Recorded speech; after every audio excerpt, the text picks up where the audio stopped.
વિડીયોમાં શરૂઆત કરીએ એના પહેલાં ગઈકાલ ખૂબ જ મહત્ત્વપૂર્ણ અપડેટો આવી છે, જેમાંની એક ડીવાયએસઓ મામલતદાર ભરતીને રિલેટેડ છે. આણંદ કૃષિ યુનિવર્સિટી આ ઉપરાંત ગુજરાતની લગભગ 4 કૃષિ યુનિવર્સિટીઓ છે, જેમાં લગભગ 200+ જગ્યાઓ છે જુનિયર ક્લર્કની સીધી ભરતી. આ તમામની અપડેટ મુકાઈ ગઈ છે.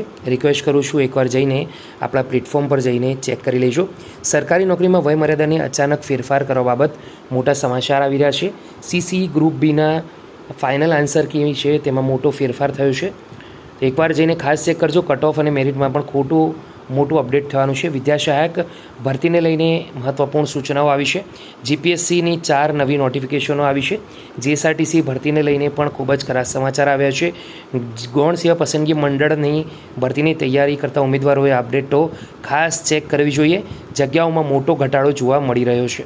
તો રિક્વેસ્ટ કરું છું તમામ વિડીયો એકવાર જઈને રિફર કરી લેજો.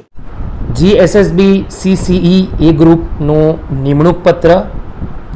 GSSB CCE ગ્રુપ નિમણૂક પત્ર 2025ની નોટિફિકેશન બાબત આજની વિડીયોમાં ડિસ્કશન કરીશું. તો જે પણ મિત્રો ડોક્યુમેન્ટ વેરિફિકેશનમાં ફાઇનલી સિલેક્ટ થઈ ગયા છે, નિમણૂક પત્રની રાહ જોઈ રહ્યા છે કે ક્યારે અપાશે, એને લઈને આજની વિડીયોમાં અપડેટ જે પણ ન્યૂઝ ટુડે છે એની માહિતી તમારા સુધી પહોંચાડીશ. સૌથી એના પહેલાં વાત કરું તો GSSB ગુજરાત ગૌણ સેવા ભરતીને લગતી અપડેટ ઇન ફ્યુચર બી જો તમે મેળવવા માંગો છો તો આપણા પ્લેટફોર્મ પર જોઈન કરી શકો છો. વાત કરીએ ઓફિશિયલી તો કોઈ માહિતી આવી નથી. દીપક રજની સાહેબે જે ટ્વીટ કરી છે તેની તરફ આગળ વધીશું. CCE ગ્રુપમાં 1900થી પણ વધારે ઉમેદવારોને નિમણૂક પત્ર આપવા માટેની જે દરખાસ્ત છે સોમવારે ગૌણ સેવા પસંદગી મંડળ કરી દેશે. એટલે કે આવનારા આ જે સોમવાર છે દોસ્તો તે આવશે ત્યારે ઓફિશિયલી જાહેરાત પણ થઈ જશે. ત્યારબાદ મુખ્યમંત્રીના હસ્તે નિમણૂક પત્ર પણ અપાઈ શકે છે.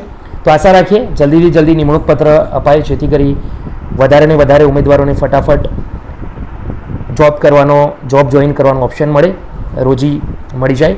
આજની વિડીયોમાં આટલું રાખીએ છીએ. ફરીથી મળીશું એક નવી અપડેટ સાથે. ત્યાં સુધી ગુડ બાય, ટેક કેર.